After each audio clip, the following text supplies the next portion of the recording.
Those with a typical W-2 job want to know, what benefits does it bring to the investment table?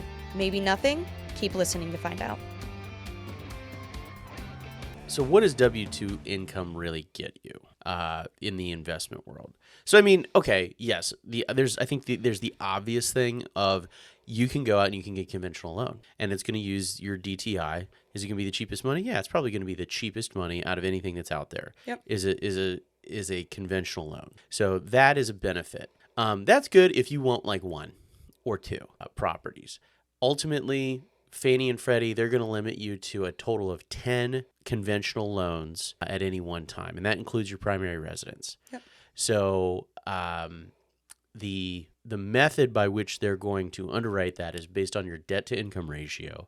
So does your income cover all your debts and then some? Yep.